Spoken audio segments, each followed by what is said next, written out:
کو چوما کرے گا اس کی کبھی آنکھیں نہیں دکھیں گی، وہ کبھی اندھا نہیں ہوگا. تو یہ تو نصیب والوں کا حصہ ہے، عشق کا انداز ہے.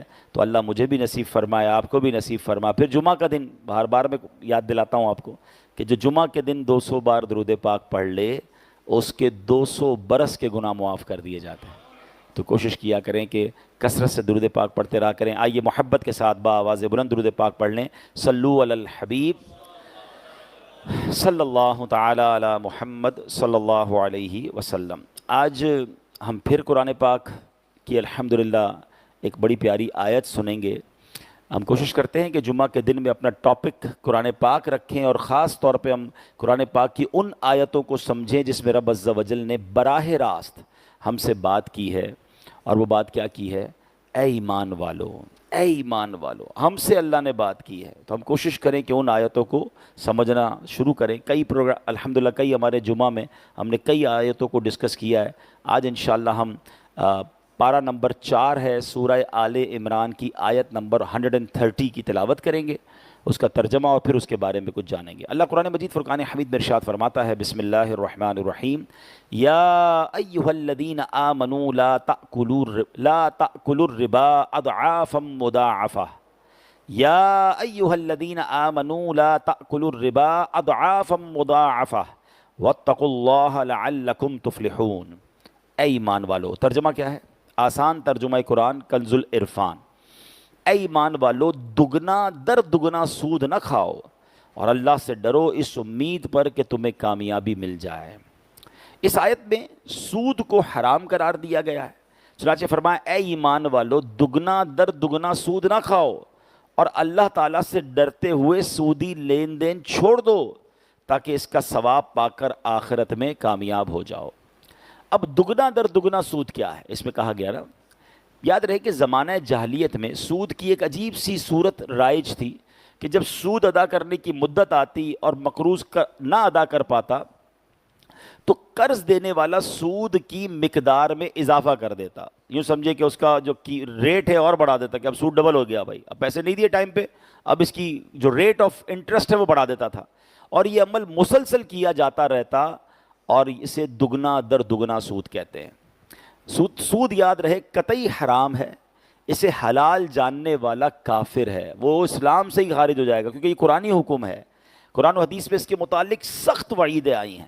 ایک جگہ قرآن مجید فرقان حمید میں رب ارشاد فرماتا ہے، الذین یأکلون الربا لا یقومون الا کما یقوم الذی یتخبطہ الشیطان من المس ذلك بأنهم قالوا إنما البيع مثل الربا وأحل الله البيع وحرم الربا فمن جاءه موعظة من ربه فانتهى فله ما سلف وأمره إلى الله ومن عاد فأولئك أصحاب النار هم فيها خالدون يمحق الله الربا ويربي الصدقات واللہ لا يحب کل کفار اثیم.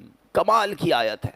سود کی حرمت بھی بیان کی، کاروبار کیا ہے یہ بھی بیان کیا، سود کا کام کرنے والے کو قیامت میں کیا سزا دی جائے گی یہ بھی بیان کر دیا. اب غور سے اس کا ترجمہ سنیں. جو لوگ سود کھاتے ہیں وہ قیامت کے دن نہ کھڑے ہوں گے مگر اس شخص کی طرح کہ جسے آسیب نے چھو کر پاگل بنا دیا ہو. یعنی قیامت کے دن ایسے وہ سود کھانے والے، سود کا کام کرنے والے کھڑے ہوں گے جیسے نشے میں ہیں، جیسے جن کسی پہ کہنے اس پہ لگتا ہے جن آ گیا ہے، بولے اس طرح وہ لڑکھڑا رہا ہوگا، اس طرح وہ مدہوش سا نظر آئے گا. قیامت کے دن پراپر کھڑا بھی نہیں ہو سکے گا. پھر فرمایا یہ سزا اس وجہ سے ہے کہ انہوں نے کہا خرید و فروخت بھی تو سود ہی کی طرح ہے. حالانکہ اللہ نے خرید و فروخت کو حلال کیا اور سود کو حرام کیا. تو جس کے پاس اس کے رب کی طرف سے نصیحت آئی پھر وہ باز آ گیا تو اس کے لیے حلال ہے وہ جو پہلے گزر چکا اور اس کا معاملہ اللہ کے سپرد ہے. اور جو دوبارہ ایسی حرکت کریں گے تو وہ دوزخی ہیں. اور کتنا عرصہ رہیں گے؟ ہم فیہا خالدون، وہ اس میں مدتوں رہیں گے. اللہ سود کو مٹاتا ہے اور صدقات کو بڑھاتا ہے اور اللہ کسی ناشکرے بڑے گناہگار کو پسند نہیں فرماتا. یہ آیت سود کا کام کرنے والوں کے لیے زبردست نصیحت ہے. بات یہ ہے کہ نصیحت حاصل بھی تو کرے نا. اب آئیے ذرا حدیثیں سنیے گا. یہ کتنا برا عمل ہے. سرکار دو عالم علیہ الصلوۃ والسلام فرماتے ہیں نبی پاک علیہ الصلوۃ والسلام نے، مسلم شریف کی حدیث ہے، سود دینے والے، لینے والے، اس کے کاغذات تیار کرنے والے اور اس کے گواہوں پر لعنت فرمائی، اور فرمایا وہ سب کے سب اس میں، سب کے سب گناہ میں برابر ہیں۔ صرف سود لینے والا نہیں، سود دینے والا بھی، بلکہ اس کی گواہی کرنے والا، اس کے پیپر لکھنے والا، اس پر بھی لعنت فرمائی۔ دوسری حدیث میں سرکار دو عالم علیہ الصلوۃ والسلام نے سود کھانے والے، کھلانے والے، لکھنے والے اور اس کی گواہی دینے والے پر لعنت فرمائی، اور فرمایا یہ سب اس گناہ میں برابر ہے۔ ایک اور جگہ نبی پاک نے فرمایا کہ معراج کی رات میرا گزر ایسی قوم پر ہوا جن کے پیٹ گھروں کی طرح بڑے تھے، پورے پورے ہاؤسز نہیں ہوتے، بڑے بڑے مکانوں کی طرح ان کے پیٹ تھے، جن میں سانپ تھے جو باہر سے نظر آ رہے تھے۔ میں نے حضرت جبریل سے دریافت کیا کہ یہ کون لوگ ہیں؟ فرمایا حضور یہ وہ لوگ ہیں جو سود کھاتے تھے۔ اب بتائیں ادھر سود کھائیں، ادھر پیٹ میں سانپ اور بچھو ہوں تو کیا حال ہوگا؟ حضرت عبداللہ ابن عباس رضی اللہ تعالیٰ نے فرمایا اللہ تعالیٰ سود خور کا نہ صدقہ قبول کرے، نہ حج، نہ جہاد، نہ رشتہ داروں سے حسن سلوک۔ بندہ کہے یار میں سود کا کام کر رہا ہوں، پھر حج بھی تو کرتا ہوں، صدقے بھی تو دیتا ہوں۔ یہ شیطان کا بڑا خطرناک وار ہے۔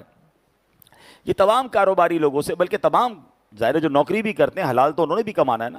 بندہ نوکری میں ڈنڈی مارے، کام کاج میں ڈنڈی مارے، حرام کرے، چاہے وہ سود ہے، رشوت ہے، ملاوٹ ہے، دھوکہ ہے، واٹ ایور، جھوٹی قسمیں کھا کے مال بیچنا ہے، پھر شیطان پتہ ہے دماغ میں ایک بات ڈالتا ہے کہ یار ٹھیک ہے تو غلط تو کرتا ہے لیکن پھر صدقہ بھی تو دیتا ہے نا، مسجد میں چندہ بھی دے دیتا ہوں۔ زیادہ پیسے والا ہوتا ہے تو شیطان اس کے دماغ میں ڈالتا ہے یار تم تو ماشاءاللہ اتنی زکوٰۃ بھی نکالتے ہو، غریبوں کی شادی بھی ہو جاتی ہے، کئی لوگوں کی مدد ہو جاتی ہے، تم نے ایک بندے کو مکان بھی بنا کر دیا تھا، مسجد میں بھی چندہ دیا تھا، تو اگر ادھر سے حرام آیا، ادھر سے تم نے اچھا کام کر لیا تو یہ بیلنس ہو گیا۔ شیطان دماغ میں ایک عجیب سی بیلنس شیٹ بنوا رہا ہے ہم سے کہ یار ادھر ڈنڈی ماری، ادھر پیسے دے دیے، یہ لیول ہو گیا۔ یہ بے وقوفی ہے۔ ایک جملہ یاد کر لیں، اللہ پاک ہے اور پاک مال ہی قبول فرماتا ہے۔ پہلے تو یہ بات یاد کر لیں، حرام کما کر صدقہ دینا ہی قبول نہیں ہے تو لیول کہاں سے ہوگا؟ اب اس کو لاجیکلی ذرا ایگزامپل کے ذریعے سمجھیں۔ آپ کسی بہت بڑے بادشاہ کے پاس جائیں اور آپ اس کو ایک بہت خوبصورت سا تحفہ دیں، اچھی سی پیکنگ کے ساتھ، بادشاہ قبول کر لے، آپ چلے جائیں واپس، بادشاہ کمرے میں جا کر اس پیکٹ کو کھولے، اندر سے ایک بوتل نکلے جس بوتل میں پیشاب بھرا ہوا ہو یا گندگی بھری ہوئی ہو، آپ کی اس پیکنگ، اس گفٹ کو بادشاہ پسند کرے گا یا ناراض ہو جائے گا کہ یار مجھے تحفہ بھی دے کر گئے تو گندگی کا؟ آپ سمجھ رہے ہیں بات؟ ہم اللہ کی بارگاہ میں حرام کا صدقہ بھیج کر سمجھ رہے ہیں اللہ قبول فرما لے گا، سود کا پیسہ بھیج کے سمجھ رہے ہیں اللہ قبول نہیں قبول ہونا۔ اور حدیث بھی سن لی آپ نے، حضرت عبداللہ ابن عباس کے قول سمجھ لیں کہ اللہ تعالیٰ سود خور کا نہ صدقہ قبول کرے، نہ حج، نہ جہاد، نہ رشتہ داروں سے حسن سلوک۔ تو کیا کرنا اس مال کا کہ جو کھاؤں تو بے برکتی ہے، صدقہ کروں تو قبول نہیں، پیچھے چھوڑ کر مر جاؤں تو بچے موج کریں اور مجھے مار پڑے۔ میں نے اسی جگہ پر ایک جملہ کہا تھا، اللہ کرے بات سمجھ آ جائے، اور کئی لوگوں نے ماشاءاللہ مجھے آ کر کہا کہ وہ فارمولہ جب سے سنا ہے چیزیں بہت کلیئر ہو گئی ہیں۔ آپ دوبارہ سن لیں، لائیو جا رہا ہے، وہ کرے بات سمجھ آ جائے، اور کئی لوگوں نے ماشاءاللہ مجھے آ کر کہا کہ وہ فارمولہ جب سے سنا ہے چیزیں بہت کلیئر ہو گئی ہیں۔ آپ دوبارہ سن لیں، لائیو جا رہا ہے وہ بھی سن لیں کہ اپنی زندگی میں ہم جتنا کماتے ہیں، چاہے نوکری کرنے والا مجھے سن رہا ہے، چاہے کاروبار کرنے والا سن رہا ہے، اپنی ذات پر آپ کتنا خرچ کرتے ہیں کیلکولیٹ کیجئے۔ چاہے آپ 25,000 روپے مہینہ کماتے ہیں یا 25 لاکھ روپے مہینہ کماتے ہیں، آپ کیلکولیٹ کر کے دیکھ لیں، آپ اپنی آمدنی کا 5%، بہت زیادہ ہو گیا تو 10% اپنی ذات پر خرچ کرتے ہیں، اپنی پرسنل ذات پر، باڈی پر، اپنے کپڑوں پر، اپنے کھانے پر، اپنے جوتے پر، اپنے ٹریول پر۔ ورنہ کس پہ خرچ ہو رہا ہوتا ہے؟ بچوں پر، بیوی پر، گھر والوں پر، ٹھیک ہے، اور کچھ جمع ہو رہا ہوتا ہے۔ کچھ لوگ تو بہت زیادہ جمع کرتے ہیں اور مر جاتے ہیں چھوڑ کے۔ لائف میں جتنا کمایا نا، میں نے اپنے اوپر 5% لگایا، مشکل سے 10% لگایا۔ بڑا اچھا خرچہ کرنے والا ہوگا تو شاید 10% لگا لے گا۔ اب فارمولہ سمجھ لو، کمایا 100، اپنے اوپر لگایا کتنا؟ 5۔ جواب کتنے کا دینا ہے؟ پورے 100 کا۔ غلط کمایا تو مار کتنے کی پڑنی ہے؟ پورے 100 کی۔ یعنی مار میں کھاؤں، موج دوسرے لوگ کریں، جن کے لیے کماؤں ان کے لیے میں مار کھاؤں۔ کیوں بھائی؟ پھر کیوں نہ سچائی کما لوں، سچا کماؤں، حلال کماؤں۔ اور یہ اللہ کا وعدہ ہے کہ اگر تمہیں حرام سے 100 مل رہا ہے تو صبر کرنا، توکل کرنا، اللہ حلال سے بھی اتنے ہی عطا فرمائے گا اور برکت والے عطا فرمائے گا، بلکہ اس سے زیادہ عطا فرمائے گا۔ بس یہ دماغ میں خبط سوار ہو جاتا ہے. اب جیسے سود کی ہم مذمت سن رہے ہیں, ایسا تو نہیں پہلی بار سن رہے ہیں, کئی بار لوگوں نے سود کے بارے میں سنا, یہاں تک سنا کہ سود کرنے والا ایسا جو اللہ سے جنگ کرتا ہے. یار مجھے ایک بات سمجھائیں, کوئی اللہ سے جنگ کر کے جیتا ہے؟ بربادی ہونا ہے نا. ہم نے بڑے بڑے لوگوں کو دیکھا, محل بنائے, فیکٹریاں بنائیں, امپائر کھڑے کر دیے, اور ایک وقت آیا کہ ایک ایک کر کے سب بک گیا. کیوں؟ پیچھے کیا تھا؟ سود تھا. مجھے بتاؤ, اللہ سے جنگ کر کے بربادی ہونی ہے, ٹھیک ہے نا, ایک تو دنیا میں نقصان الگ ہے, آخرت کی بربادی الگ ہے, اللہ سے جنگ ہے. لیکن یہ ساری چیزیں ہونے کے باوجود شیطان جو دماغ میں خیال ڈالتا ہے نا, وہ بڑا عجیب سا. وہ خیال پتہ کیا ہوتا ہے ایکچولی؟ وہ توکل جو ہے نا ہلا ہوا ہے ہمارا, ہم مضبوط تو ہے نہیں. شیطان کہتا ہے یار یہ مولوی صاحب بات تو ٹھیک کر رہے ہیں, مگر سود کے بغیر تو کاروبار ہی ختم ہو جائے گا. جھوٹ نہیں بولوں گا تو مال ہی نہیں بکے گا, ملاوٹ نہیں کروں گا تو لے گا کون مجھ سے؟ اچھا پوری مارکیٹ جھوٹ بول کے مال بیچ رہی ہے, میں اکیلا سچا ہوں گا تو مجھ سے کون خریدے گا؟ تو طرح طرح کے وسوسے دماغ میں شیطان ڈالتا ہے. اب میں آپ سے ایک سوال کرتا ہوں, مجھے ایک بات بتائیے, اگر کوئی یہاں ایسا بیٹھا ہے, اگر کوئی بیٹھا ہے یا مجھے سن رہا ہے لائیو, کہ جو حرام کما رہا ہے, سود سے, رشوت سے, ملاوٹ سے, واٹ ایور, اس کو پیسے مل رہے ہیں, روزی مل رہی ہے, جتنے چاہیے وہ کما رہا ہے نا. میرا سوال یہ ہے کہ جو اللہ کو ناراض کر رہا ہے اسے پھر بھی مل رہا ہے, اگر کوئی اللہ کو راضی کرے گا تو اس سے اللہ روک لے گا؟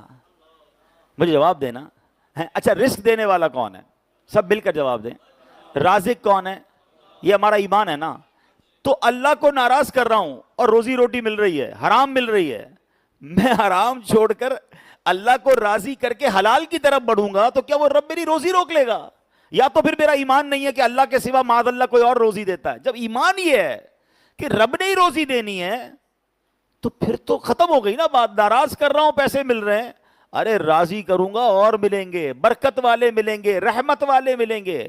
اب تو پیسہ آتا ہے, بیماری بھی ساتھ آ رہی ہے. حرام کا پیسہ تو آ رہا ہے, ٹینشن بھی ساتھ آ رہی ہے, دوائیاں آ رہی ہیں. جب حرام نہیں کماتے تھے تو اتنی دوائیاں نہیں کھاتے تھے, اب پتہ نہیں کتنی دوائیاں نیند نہیں آتی لوگوں کو, ٹینشنیں الگ ہیں, بچوں میں لڑائیاں الگ ہیں, فیملی میں جھگڑے الگ ہیں, پیسے بہت ہیں, بچے فرما بردار نہیں ہیں.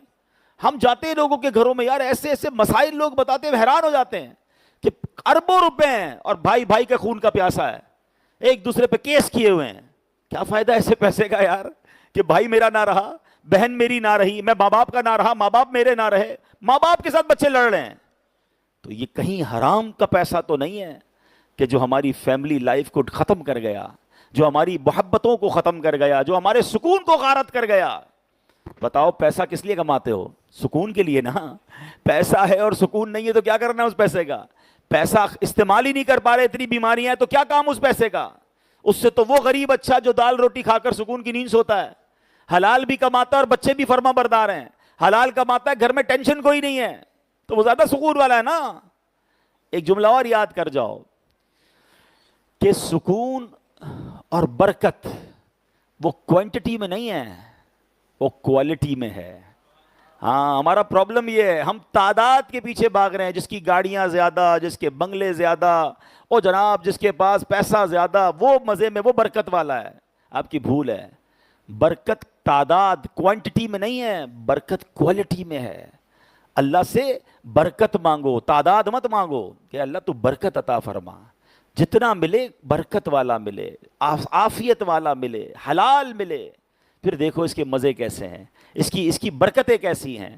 تو اللہ سود جیسی جو آفت ہے اس سے ہم سب کو محفوظ فرمائے. اب اس آیت میں بھی ایک شبہ ظاہر کیا گیا کہ